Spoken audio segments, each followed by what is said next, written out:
Hola mis queridísimos Conspirasix, en esta ocasión les traigo un video bastante interesante. Es un tema sobre el cual varios profetas han hablado. Este tema que nos atañe de un personaje muy sonado desde inicios del milenio del 2000. Un personaje el cual impactó y tenía en vilo al mundo desde los últimos meses de 1999. Todos los que estábamos ahí podemos recordar. Con la llegada del nuevo milenio llegó la incertidumbre sobre lo que habría de venir, sobre el nuevo orden que habría de suceder y sobre lo que habría de surgir. Mucho se hablaba acerca de el anticristo y su irrupción en el mundo. ¿Cómo sería esta y quiénes le seguirían? Podremos teorizar las grandes proezas que este haría para destacar en el mundo y el auge mediático e inmediato que este tendría. Al nombrar dicho personaje viene a nuestra imaginación y memoria numerosos nombres de posibles candidatos. Es imposible no hacer este tipo de menciones que lentamente podrían tomar el manto del anticristo descrito en la Biblia. Nombres propios como los del Papa Juan Pablo II vienen a nuestra memoria, ya que en diversas ocasiones se ha relacionado al sumo pontífice de la Iglesia Católica Romana como uno de los principales líderes a tomar en cuenta. Al ser una de las instituciones religiosas con mayor número de seguidores y fieles, pues es difícil relacionar o no relacionar a dicho líder como principal candidato. El Papa cuenta con una gran influencia espiritual cuyo discurso influye en la vida de los fieles católicos. Un mensaje equivocado de dicho líder pues puede desviar a cientos de miles de fieles del camino que la principal deidad que fue Jesucristo indicó a seguir. Un mensaje erróneo con fines macabros podrían desviar espiritualmente a toda una religión y a toda una población. Pero no es solo su impacto espiritual el que lo posiciona como uno de los principales candidatos a anticristo, sino su influencia política al ser el primer ministro del Vaticano, que se contaría en la política como un pequeño país en un estado independiente al gobierno de Roma en Italia. Pues su influencia política es tan grande que su presencia es requerida en eventos políticos dentro de la ONU y la Unión Europea, pues se ha visto posando junto a otros líderes políticos para la portada de diversas revistas. Pero el auge de este tema tiene suma relevancia o un pico durante la víspera del nuevo milenio, o sea, antes del año 2000. En el año 1999, cuando el internet y su uso pues aún no llegaba a tantas partes remotas como está presente hoy en día. Los dimes y diretes, noticias falsas, rumores falsos y noticias en medios tradicionales como lo era en la televisión en cadena nacional, varias cadenas que todos conocemos y los programas de radio comenzaron a teorizar muchos rumores. Así se dio el inicio a las primeras teorías conspiranoicas o conspirativas del nuevo milenio. En las escuelas primarias, secundarias y bachilleratos o preparatorias era un tema recurrente. Y al salir a la calle y platicar entre amigas, comadres y conocidos, salía a la luz la incertidumbre sobre lo que depara al mundo con el nuevo inicio del milenio. Las computadoras dominarían el mundo, iniciaría una tercera guerra mundial y esta vez nuclear. Pero este tema tomó mayor fuerza sobre el personaje del anticristo y las profecías del apocalipsis de San Juan, que escribiría en la isla de Patmos mientras se encontraba prisionero viviendo sus últimos años. Algunos fragmentos bíblicos de otros libros de la Biblia también se relacionan con este tema y este personaje, pues bastante inquietante e intrigante.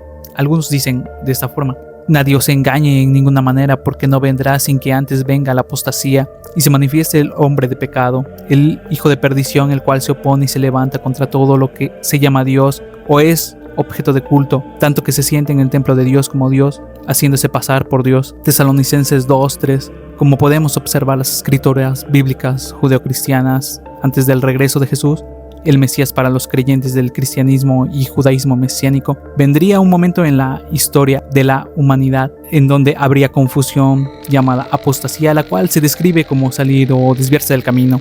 Después de este desvío se manifestaría el hijo de pecado.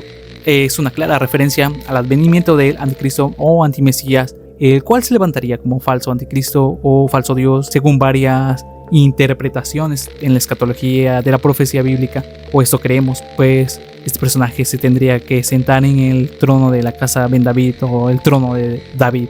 Se sentará en el templo reconstruido de los judíos, el cual se encuentra bajo de la cúpula de la roca en Jerusalén, por lo cual podemos intuir que este personaje tomará fuerza en el Medio Oriente y se levantará en la tierra de Jerusalén.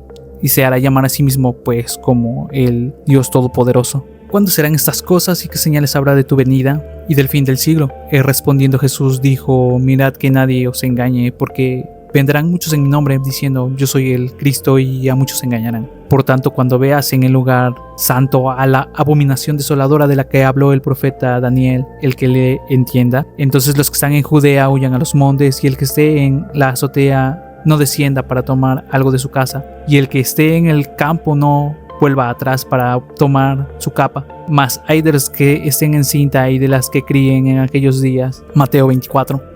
Según la escatología y la teología apocalíptica de este fragmento en Mateo, cita el libro de Daniel, del profeta Daniel, que dice así: y después de las 72 semanas se quitará la vida al Mesías, mas no por sí, y el pueblo de un príncipe que ha de venir destruirá la ciudad y el santuario, y su fin será con inundación, y hasta el fin de la guerra durarán las devastaciones. Y por otra semana confirmará el pacto con muchos, a la mitad de la semana hará cesar el sacrificio y la ofrenda. Después, con la muchedumbre de las abominaciones vendrá el desolador, hasta que venga la consumación y lo que está determinado se derrame sobre el desolador. Daniel 9. Y según varios teólogos hacen referencia no solo a Antíoco Epífanes, quien hizo un sacrificio abominable, terrible en el templo sagrado para los judíos, por lo cual varias interpretaciones. Esta cita en el tiempo del fin habla sobre la misma abominación y el mismo ser que llevará a cabo un acto similar a Antíoco Epífanes y se sentará en el lugar santo o tierra santa, como se le conoce a Jerusalén o Jerusalén. Este territorio no solo es sagrado para el judaísmo y cristianismo, sino también para las otras religiones como el catolicismo, los musulmanes o el islam. También apareció otra señal en el cielo. He aquí un gran dragón escarlata que tenía 7 cabezas y 10 cuernos, y en sus cabezas 7 diademas, y su cola arrastraba la tercera parte de las estrellas del cielo y las arrojó sobre tierra. Y el dragón se paró frente a la mujer que estaba para dar a luz, a fin de devorar a su hijo tan pronto este naciese. Y me paré sobre la arena del mar y vi subir del mar una bestia que tenía 7 cabezas y 10 cuernos, y en sus cuernos 10 diademas, y sobre su cabeza un nombre blasfemo. Y la bestia que vi era semejante a un leopardo, y sus pies de oso, y su boca como boca de león. Y el dragón le dio su poder y su trono y gran autoridad. Vi una de sus cabezas como herida de muerte, pero su herida mortal fue sanada, y se maravilló toda la tierra en pos de esta bestia, y adoraron a la bestia diciendo: ¿quién como la bestia? ¿Quién podrá luchar con ella? Este es el Apocalipsis 13. Como podemos observar, estos fragmentos en las escrituras bíblicas nos narran un ente que se describe como una bestia y tiene 7 cabezas, el cual sube de un abismo en el fondo del mar. Mientras tenía Juan esta visión, se encontraba en la isla de Patmos en Grecia. Se paró sobre la arena en la playa del mar, en el mar Egeo, el cual forma parte hasta hoy en día del mar Mediterráneo, por lo cual la bestia va a surgir del mar, según San Juan, en el mar Mediterráneo. Según el texto nos describe que este ser tiene 7 cabezas, como otro de los versos en el Apocalipsis nos ha hablado que estas cabezas son 7 montes, los cuales son 7 imperios o reinos. Recapitulemos los imperios que han existido en la aflicción del judaísmo o las creencias judeocristianas. El primer imperio fue el egipcio, el segundo imperio, como sabemos, es el imperio asirio. Después vino Babilonia de Nabucodonosor. El siguiente imperio fue el medo-persa. Después vino el imperio de Grecia con Alejandro Magno.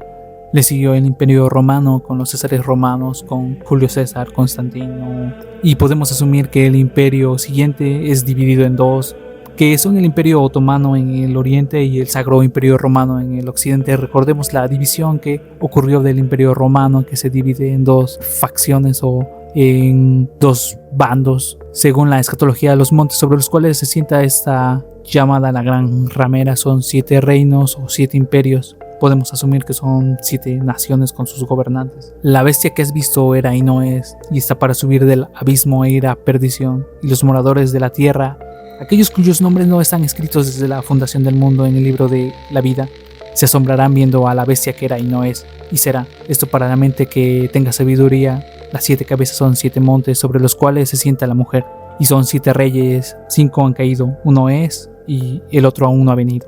Y cuando venga es necesario que dure breve tiempo. La bestia que era y no es también el octavo, y es de entre los 7, y va a la perdición. Podemos observar también en este fragmento que la bestia es también un rey o un gobernante en un reino que a su vez era el octavo. O sea, estamos hablando de un ser vivo que tomará cierta autoridad.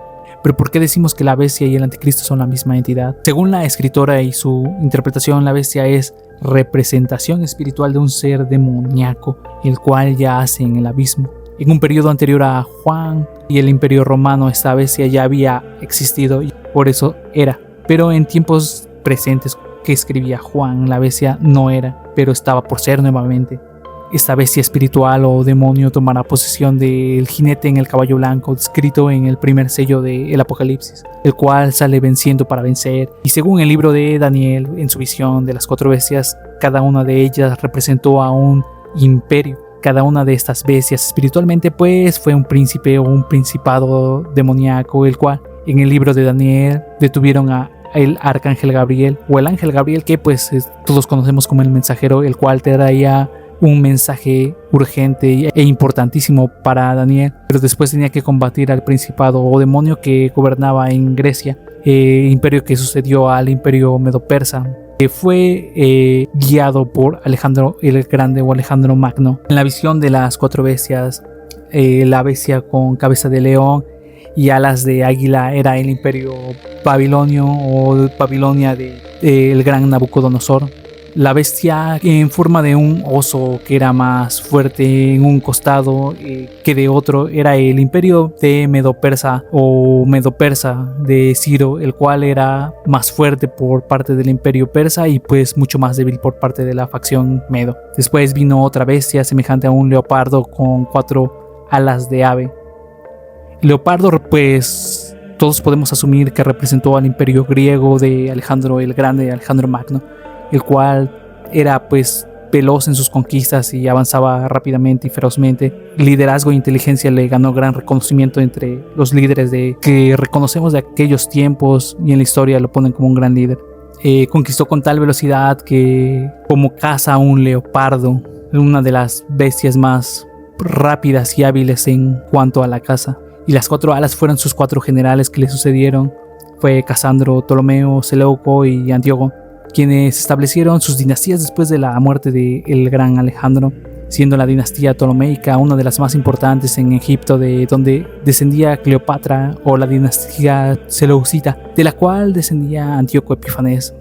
Ya hablamos de él anteriormente, o lo mencionamos anteriormente. Y por último, una bestia horrible y espantosa como ninguna otra, con dientes y garras de hierro, que desmenuza a sus enemigos, la cual correspondería al Imperio Romano, que fue el que vino y sucedió después del Imperio Griego. Ya hablamos del Papa como pontífice de la Iglesia Católica como posible candidato, pero hay más candidatos, como el presidente de los Estados Unidos de América, que independientemente que sea el hombre que sea o que el nombre que sea, es imposible no relacionarlo como el posible anticristo, y siempre nos viene a la mente el hombre más poderoso del mundo, como se le conoce, un serio candidato. Sería tonto no creer que él es un latente candidato a ser este ser. Cuenta con lo que es la principal economía mundial hasta el momento, aunque cada vez esta hegemonía vaya disminuyendo, pero sigue siendo bastante poderosa e influyente en los mercados mundiales, en los mercados bursátiles y en la economía.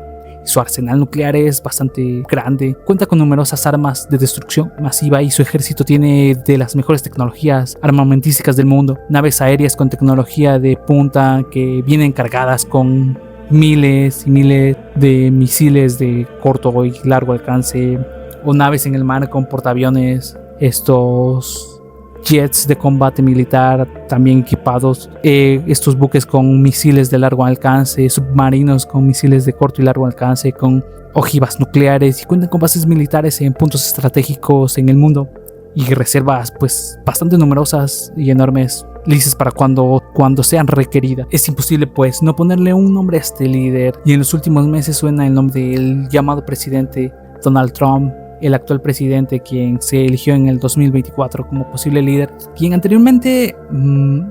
en su anterior mandato nombró a Jerusalén la llamada Tierra Santa, pues como ya dijimos era muy importante para varias naciones a nivel mundial, no solo de Medio Oriente. como la principal capital de Israel, dejando a Tel Aviv de lado. Esto por sí mismo fue algo debatible para las facciones a favor y en contra del polémico Israel. Y este mismo Trump firmó los tratados de Abraham, que consisten en los tratos de paz principalmente militar y el comercio entre los países árabes y la nación de Israel, el polémico Israel.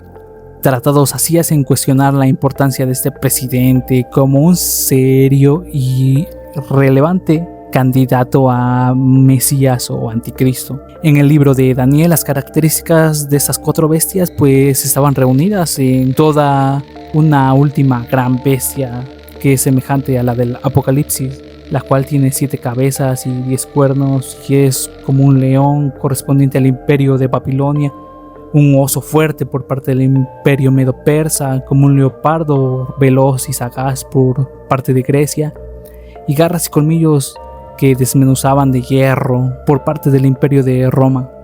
Y a su vez es un cuerno pequeño. Podemos resumir que la bestia que sube del abismo representa a los imperios anteriores reunidos.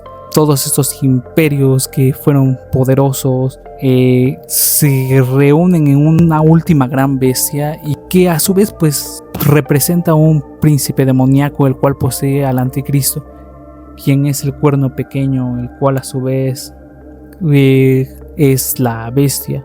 Valga la redundancia, pues podemos intuir que este personaje que saldrá como próximo gobernante mundial reunirá las características en cuanto a su forma de gobierno de muchos personajes como Alejandro, como Julio César, Adriano, Vespasiano y otros más. Características como las que Nabucodonosor, Ciro el Grande de Persia, no solo las grandes proezas de sus gobernantes, sino según la Biblia, actos más atroces como en su momento Vespasiano o el propio Hitler, Adolf Hitler, quien autor del conflicto más devastador en la historia humana, con más de 80 millones de víctimas mortales causó. Pero pues, ¿ustedes qué piensan? ¿El llamado anticristo ya habrá nacido o estará entre nosotros? Personalmente creo que él ya está entre nosotros. El tipo ya está ganando el poder suficiente para entrar en el escaparate escenario mundial, irrumpir en la política, en la religión y en la sociedad, economía, como lo quieran llamar, en lo más importante de este mundo. Ya está influyendo, pero ya que personalmente creo que Trump o el Papa Francisco no reúnen estas características y otros líderes carecen de características para ser este personaje. Pero bueno, mis queridísimos Conspiracics, esta es la visión profética según la Biblia sobre el anticristo de San Juan. Díganme ustedes qué opinan en los comentarios. No olviden suscribirse y activar la campanita. Dejen su like. Así podré traerles videos así de interesantes y pues seguiremos conversando. Sin decir más, hasta la próxima, chicos. Bye bye.